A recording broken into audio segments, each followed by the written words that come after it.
В XVIII веке в Европе среди прочих книг существовал учебник истории, который был строго запрещен. Это произведение, написанное неизвестными авторами, содержало действительно шокирующие утверждения. Оно утверждало, что история, которую изучали в школах, была лишь поверхностным слоем реальности, скрывающим гораздо более глубокие и мрачные факты. Ученые, знающие о его существовании, боялись упоминать его название, опасаясь преследований. 80 лет спустя после его появления, в 1956 году, некий исследователь по имени Анатолий Громов наткнулся на этот запрещенный документ в библиотеке одного из провинциальных городов России. Старый, потрепанный временем учебник хранился в запечатанном сейфе, помеченном как «недоступно для чтения». На обложке был изображен древний символ, который никто не мог расшифровать. Громов, будучи историком, сразу понял — это шанс открыть новую страницу в истории. Пока он исследовал страницы, его охватывало нарастающее волнение. Учебник описывал не просто события, а целые параллельные реальности, где известные исторические факты развивались по совершенно иному сценарию. В одном таком параллельном мире Наполеон никогда не потерял битву при Ватерлоо и стал императором всей Европы. В другом, американская революция закончилась поражением колонистов, а Соединенные Штаты не возникли бы вовсе. С каждым новым параграфом Громов понимал, что это не просто фантазии. Записи содержали ссылки на реальные документы, неподтвержденные исследования и удивительные совпадения с событиями, происходившими в других частях света. Он не мог поверить своим глазам, когда обнаружил главы, посвященные секретным обществам, которые манипулировали исходами войн и правления. Эти организации, по словам авторов учебника, старались сохранить свои знания в тайне, чтобы не дать обществу понять истинную историю. Ночью, вернувшись домой к своей старой библиотеке, Громов не мог заснуть. В его голове вертелись мысли о том, как такая информация могла изменить представление о прошлом. Он изучил каждую страницу, каждую графику. Наконец, одна запись привлекла его внимание более всего. Она содержала загадочные формулы и карты, указывающие на места, которые могли бы стать ключевыми для понимания параллельных миров. Громов не знал, что его открытие станет началом чего-то большего. Он не мог предположить, что его путь приведет к встречам с загадочными людьми, к тайным обществам и к древним знаниям, о которых никто не догадывался. В процессе своих исследований он столкнется с теми, кто охранял эти секреты веками, и его жизнь изменится навсегда. Погрузившись в изучение запрещенного учебника, Анатолий Громов заметил, что страницы начинали распадаться. Каждый поворот страницы резал его сердце, ведь он понимал — время уходит. Словно предчувствуя беду, он начал делать сканы, запечатлевая каждую фразу, каждую иллюстрацию на своем старом ноутбуке. Его пальцы быстро пробегали по клавишам, когда он наткнулся на упоминание о некоем обществе скрытых знаний, которое, по утверждению авторов, существовало с древних времен и продолжало влиять на ход истории. Следующая страница была посвящена загадочному символу, который Громов видел на обложке учебника. Он записал его в блокнот и начал искать информацию. Символ оказался известен лишь узкому кругу исследователей и был связан с древними цивилизациями, которые, по мнению некоторых ученых, обладали знаниями о параллельных мирах. Уникальные формулы и научные открытия, о которых говорилось в учебнике, были скрыты от широкого круга, чтобы предотвратить их использование для манипуляции обществом. Спустя несколько дней, когда исследование стало занимать все его время, Анатолий встретил своего старого друга Игоря, который работал в архиве университета. Он рассказал ему о своем открытии. Игорь, скептически улыбаясь, пообещал помочь, но сразу предупредил: «Ты понимаешь, что с этим знанием ты рискуешь. Эти тайные общества не любят, когда кто-то начинает разбираться в их делах». Анатолий кивнул, ощущая нарастающее напряжение. Он не боялся, но был заинтригован. На следующий день, исследуя далее, Громов наткнулся на список имен. Это были предполагаемые авторы учебника. Загадочные личности, не оставившие следов в истории. Он нашел упоминания о нескольких европейских гуманистах, которые в XVIII веке были известны своими радикальными взглядами. Фамилии были редкими и зачастую встречались лишь в узком кругу ученых. Каждый из них, согласно записям, имел свои тайные цели, но объединяло их стремление открыть двери в альтернативные реальности. Параллельно с этими открытиями на его почту пришло странное сообщение. Оно содержало лишь одну фразу: «Истина скрыта в символах». Отправитель не был известен, но Анатолий почувствовал, что это не случайность. Он решил, что пора действовать, и обратился к Игорю за помощью. Вместе они начали расшифровывать загадочные записи и символы. С каждой ночью, проведенной в архиве, Громов все больше понимал, что его поиски не просто историческая работа. Это было больше, это было погружением в мир, полный тайн и загадок. Вскоре они нашли упоминания о тайных встречах общества, которые проходили в скрытых местах. Локации были обозначены на картах, и Громов осознал, что они могут стать ключом к раскрытию истинных целей авторов учебника. Эти встречи, по информации, должны были проходить в тайных местах, защищенных от посторонних глаз. Анатолий и Игорь решили, что должны посетить одно из этих мест. Старый замок, построенный в XVI веке, который, как говорили, был свидетелем многих тайн. С каждым шагом к замку усиливалось ощущение, что они становятся частью чего-то грандиозного и опасного. Если вас также увлекают параллельные миры и тайны прошлого, как Анатолия Громова, не забудьте подписаться на наш канал, здесь мы открываем двери в неизведанное.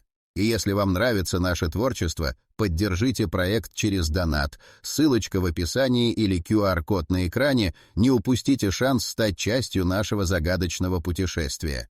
Параллельные реальности начинали принимать форму, и Анатолий понимал, что вскоре они могут столкнуться с теми, кто хочет сохранить эти знания в тайне любой ценой. Когда Анатолий и Игорь добрались до старого замка, он предстал перед ними в своей мрачной красе. Каменные стены, поросшие мхом, и заброшенные окна создавали атмосферу забытия. Они расставили фонарики и начали исследовать внутренние помещения. Пыльные коридоры вели к большим залам с потрескавшимися фресками, которые когда-то изображали величие замка.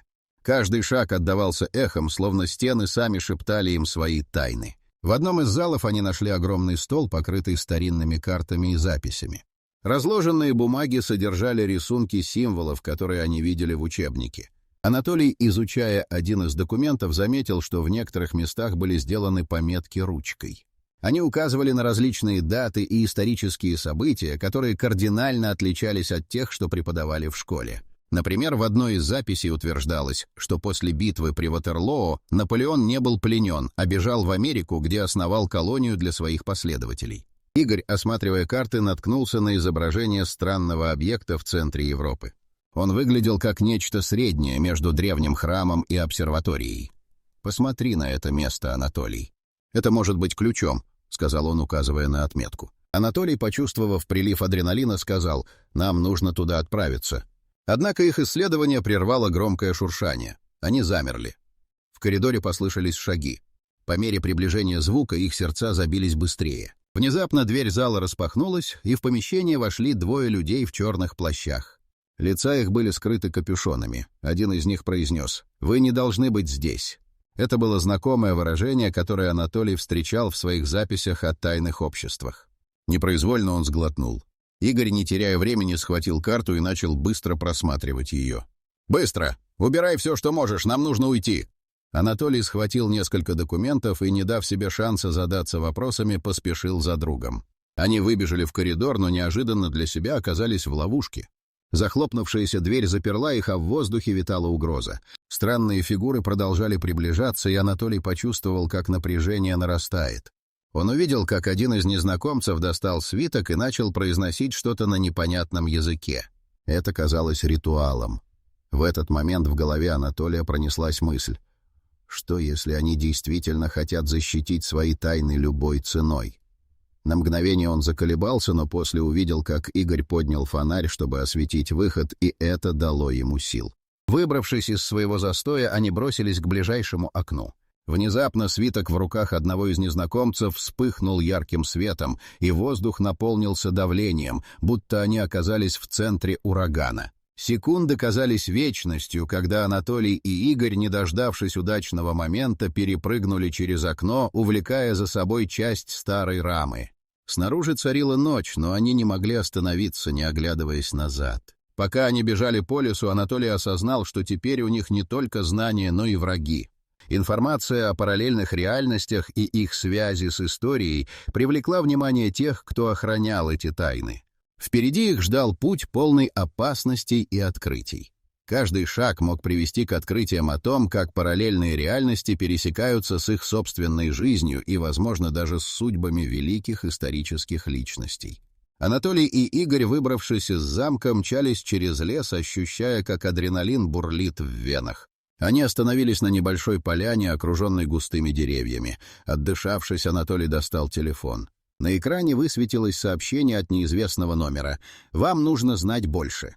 Придите в старую часовню в 11 вечера. Мы встретимся». Он замер. «Это ловушка?» — предположил Игорь, сжимая кулаки. Посмотрев на сообщение, Анатолий осознал, что это может быть шансом узнать больше о секретах, которые их преследовали. Они обменялись взглядами. Любопытство и жажда знаний победили страх, и они решили идти. Часовня находилась на окраине деревни в 2 милях от леса. По пути они обсуждали, как тайные общества могли влиять на историю. Анатолий вспомнил факты из учебника, упоминавшего, что именно тайные организации в XVIII веке манипулировали событиями американской революции.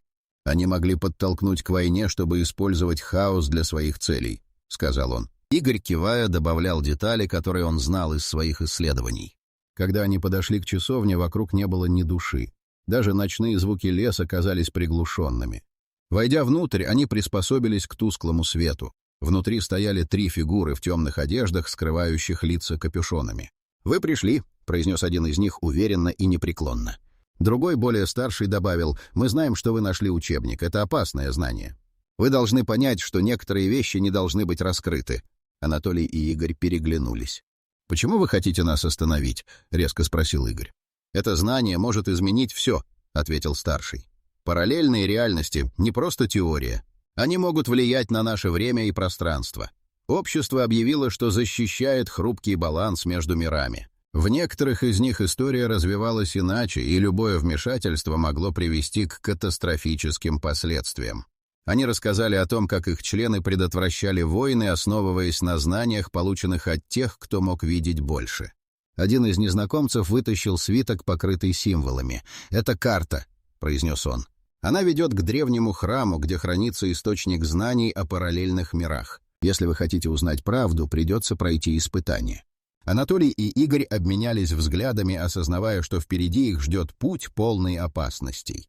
Согласившись на испытание, они почувствовали, как их жизни навсегда изменятся. Анатолий и Игорь стояли в часовне, напряжение витало в воздухе. Свиток, который держал незнакомец, раскрылся, и они увидели карту с изображениями странных символов и мест. «Эта карта ведет к храму, где скрыты знания о параллельных мирах», — произнес один из членов общества. Они указали на точку на карте. «Вы должны будете пройти через несколько этапов, чтобы добраться до него. В каждом этапе вы столкнетесь с необычными событиями, которые могут быть опасными». Анатолий кивнул, ощущая, как волны волнения накрывают его. «Что именно нас ждет?» — спросил он, не отрывая взгляд от карты.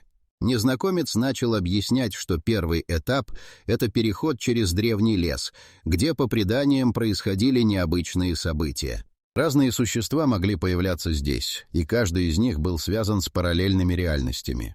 Будьте бдительны, некоторые из них могут показаться вам знакомыми, но они не из вашего мира», — добавил он. По дороге к храму они столкнулись с несколькими неожиданностями. В лесу царило полное спокойствие, но вскоре Анатолий почувствовал, что их преследует что-то незримое. Внезапно из-за деревьев выскочила мохнатая фигура, похожая на человека, но с длинными гибкими конечностями. Она остановилась в нескольких футах от них и замирала, как будто изучая их. «Это одно из существ, о которых говорили», — прошептал Игорь, сжимая фонарь.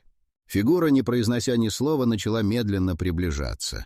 Не в силах выдержать напряжение, Анатолий шагнул вперед и спросил: «Кто ты?» Существо замерло. Его глаза отражали свет, и в них была видна искра разума. Оно кивнуло и произнесло: «Я и хранитель реальности, но вы не должны здесь находиться. Вам не следует вмешиваться». Это было предостережение, и Анатолий ощутил, как его охватывает холодок. «Мы ищем храм», — решительно ответил он. Существо посмотрело на них с недоверием. «Истина может быть разрушительной. Вы не готовы к тому, что найдете». Анатолий почувствовал, что у него есть шанс. «Но нам нужно знать. Мы обязаны узнать правду». Существо на мгновение колебалось, потом, как будто приняв решение, резко исчезло в воздухе, оставив только легкий запах древесины. Собравшись с мыслями, они продолжили путь. Лес становился все более странным. Деревья меняли свои формы, а звуки вокруг становились искаженными.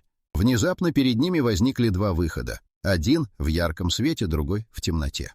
«Кажется, нам предстоит выбрать», — сказал Игорь, указывая на два пути. Они обменялись взглядами, и Анатолий почувствовал, что этот выбор может изменить их жизни навсегда. Игорь, решив, что светлый путь приведет к истине, шагнул вперед. Анатолий, однако, сомневался. Темный путь манил его загадочностью. «Я не уверен, что это правильный выбор», — произнес он.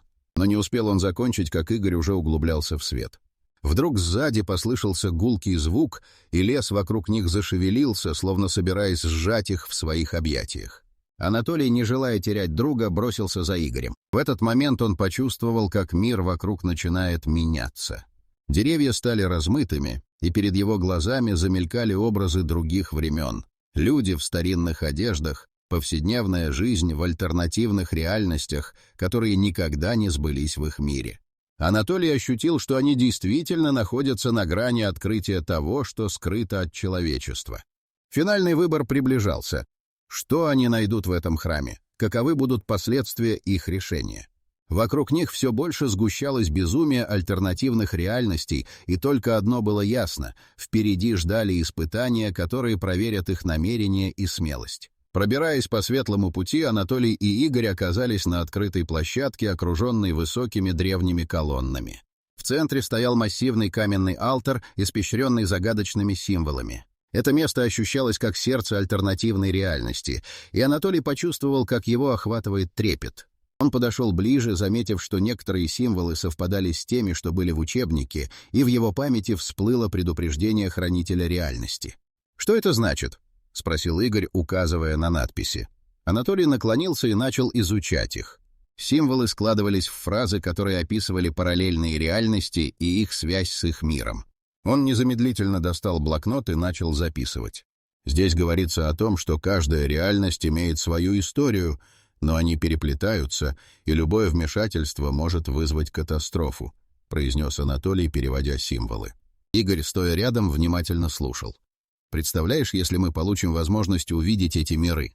В этот момент на площадке послышался гул. Они оба обернулись и увидели, как из колонн начали выходить тени, темные фигуры, похожие на тех, что встретили в часовне.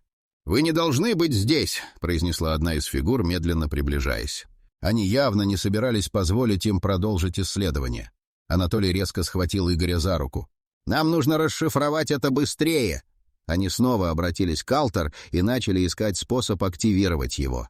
Внезапно надписи на камне начали светиться, и Анатолий почувствовал, как свет проникает в его сознание. Он осознал, что символы не просто заклинания, а указания к действию. «Здесь написано, что нужно произнести определенные слова, чтобы открыть портал», — сказал он, стараясь успокоить себя. В это время тени становились все ближе, и Анатолий почувствовал, как время уходит. Он начал произносить слова, которые ему удалось расшифровать. С каждым произнесенным слогом силы вокруг них нарастали, и камни под ногами начинали вибрировать. Рядом с алтарем возникло свечение, и в воздухе повисли искры. Темные фигуры остановились, выражая смесь недоумения и ярости. «Вы не понимаете, что делаете!» — закричала одна из них. Но Анатолий, не останавливаясь, продолжал произносить заклинание. Игорь, поддерживая друга, встал рядом с ним, подхватывая последние слова. Внезапно рядом с ними открылся портал, вращающееся кольцо света и тьмы. Из него доносились шепоты других реальностей, и Анатолий почувствовал, как что-то мощное тянет его внутрь. Он бросил взгляд на Игоря, и тот кивнул. «Мы должны узнать правду». Темные фигуры, увидев портал, начали двигаться быстрее. Они метались по площадке, пытаясь остановить Анатолия и Игоря. В этот момент один из незнакомцев выхватил из-за пояса какой-то предмет и бросил его в сторону портала. Взрыв светового шара разорвал пространство, и Анатолий почувствовал, как сильный поток воздуха выбивает их с ног. Пока они падали, Анатолий услышал крики и осознал, что их преследователи теряют контроль. Портал начал поглощать все вокруг. Но прежде чем они успели понять, что происходит, их силой втянуло в бескрайнее пространство. Мгновение спустя они оказались в другом мире, где красные небеса нависали над ними, а в воздухе витал странный аромат. Они остались стоять шокированные и сбитые с толку. Этот новый мир был совершенно иным, чем тот, который они знали. Анатолий посмотрел на Игоря, и в их взглядах читалось осознание того, что они вступили на опасный путь, и им предстоит разгадать еще больше тайн, чтобы вернуться домой. Анатолий и Игорь оказались в новом мире, где красные небеса нависали над ними. Вокруг простирался странный пейзаж с необычными растениями и неподвижными тенями, напоминающими фигуры людей. Они обменялись взглядами, понимая, что их ждет нечто большее, чем открытие параллельных реальностей. Впереди на возвышенности стоял величественный храм, украшенный знакомыми символами. «Там может быть ответ», — произнес Анатолий, указывая настроение. Они направились к нему, чувствуя, как земля дрожит под ногами. Войдя внутрь, они обнаружили огромный зал, заполненный странными устройствами и артефактами. В центре зала находился каменный стол, на котором лежал свиток, переливавшийся в свете. Анатолий подошел ближе и узнал карту, которую видели в часовне, но теперь она была дополнена новыми символами и надписями. «Это не просто карта», — произнес Игорь, разглядывая детали. «Это руководство к источнику скрытых знаний». Анатолий начал расшифровывать надписи. Он понял, что свиток описывает, как использовать параллельные реальности для получения знаний, способных изменить судьбы народов. Но каждое вмешательство может иметь непредсказуемые последствия.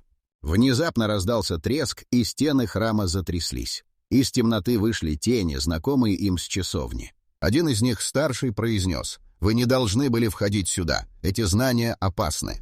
Анатолий и Игорь поняли, что тени защищают храм от тех, кто может использовать его силу в своих целях.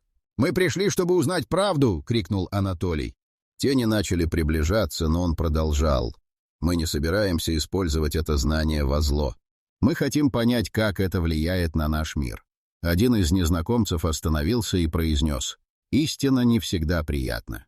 Некоторые вещи лучше оставлять закрытыми». Анатолий, не желая отступать, направил свой взгляд на свиток. Он осознал, что перед ним лежит возможность изменить их судьбу и судьбы миллионов. «Если вы не позволите нам пройти, знание останется у вас, и мир будет жить в неведении», — произнес он, вызывая смятение среди теней. Старший из них, колеблясь, спросил: «Вы действительно готовы принять последствия своих действий?» Анатолий твердо ответил: «Да, мы готовы». Энергия, исходящая от свитка, начала накаляться, и стены храма засветились ярким светом. Тени переговаривались, осознавая, что Анатолий и Игорь не собираются отступать. Внезапно один из них шагнул вперед: «Если вы хотите знать, вам придется пройти испытание». Анатолий и Игорь переглянулись. Это было то, чего они ждали. Им предстояло столкнуться с глубокими тайнами и скрытыми знаниями, способными изменить их жизни навсегда. Теперь у них был шанс узнать правду о параллельных реальностях и изменить судьбу своего мира. Анатолий и Игорь стояли перед тенями, готовыми пройти испытание. Старший из теней произнес: «Ваше испытание начинается сейчас».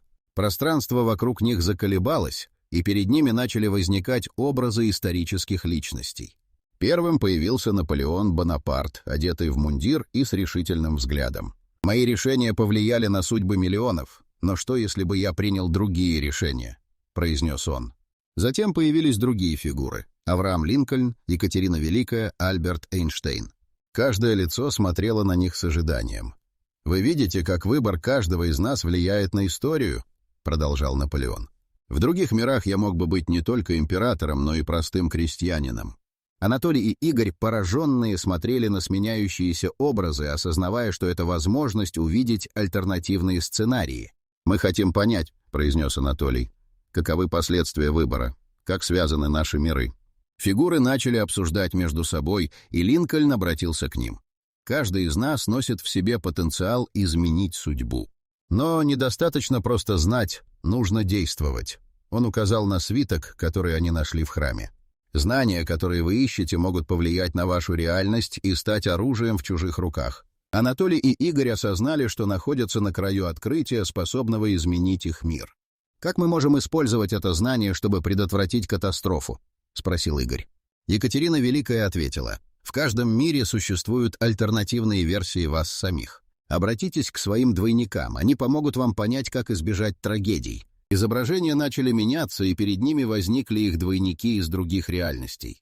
Один из двойников Анатолия, облаченный в старинную одежду, сказал: Я стал частью тайного общества, которое изменяло историю, и это привело к ужасным последствиям. Ваша задача — остановить это». Анатолий ощутил страх, но в то же время решимость. «Как мы можем это сделать?» — спросил он. Двойники объяснили, как использовать знания о параллельных реальностях для изменения событий в своем мире. «Откройте двери, которые были закрыты, и станьте теми, кто изменит историю», — произнес один из них. Свет вокруг них усилился, и Анатолий почувствовал, как сила пробуждается в нем. Он посмотрел на Игоря и увидел ту же решимость в его глазах. Среди великих фигур истории они осознали, что их судьба и судьба мира зависят от их следующего шага. Им предстояло не только понять, но и действовать, чтобы изменить ход истории. Анатолий и Игорь, вдохновленные словами своих двойников, решили действовать. Они поняли, что знания, которые получили, могут изменить их будущее. Внутри храма, среди древних артефактов, они нашли амулет, обладающий силой открывать двери между реальностями. Вернувшись в свое время, они начали замечать, как их действия влияют на окружающий мир. В городе исчезли старые проблемы, а новые возможности начали появляться.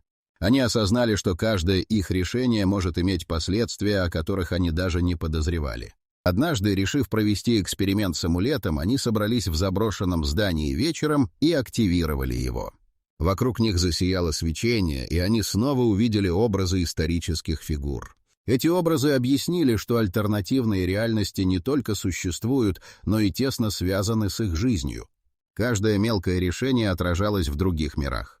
Анатолий и Игорь начали использовать свои знания, чтобы помогать людям. Они становились проводниками, помогая другим увидеть альтернативные пути. Их усилия начали приносить плоды. Люди становились более осознанными, принимали обдуманные решения и меняли свои судьбы к лучшему. Однако вскоре они заметили, что не все были довольны их вмешательством. Темные фигуры, охраняющие храм, начали вновь проявляться. Они наблюдали за каждым шагом Анатолия и Игоря. В конце концов, один из них столкнулся с ними лицом к лицу и произнес: «Вы играете с силами, которые не можете контролировать. Каждое ваше действие может привести к катастрофе». Анатолий и Игорь осознали, что их миссия становится опасной. Тем не менее, они не собирались останавливаться. Их знания могли изменить судьбы многих людей, и они были готовы встретиться с последствиями своих действий. Они продолжали использовать амулет, открывая новые горизонты. Если вам нравятся наши приключения с Анатолием и Игорем, не забудьте подписаться на канал, ведь кто знает, может и ваша судьба зависит от одного клика. А если хотите поддержать наш проект, ссылка на донат в описании, или просто наведите камеру на QR-код на экране, спросите у темных фигур, они подскажут. С каждым опытом они становились уверенными в своих силах. Анатолий понял, что следы параллельной реальности не просто отражаются в их жизни. Их действия могли привести к значительным изменениям в судьбах других. В конечном итоге Анатолий и Игорь осознали, что их путешествие не окончено. Они стали частью чего-то большего, стремления понять, как каждое решение может изменить мир. Параллельные реальности оставили след в их жизни, открыв двери для новых возможностей. С надеждой на будущее они решили продолжить свою миссию, зная, что у них есть сила влиять на реальность, формируя ее согласно своим идеалам.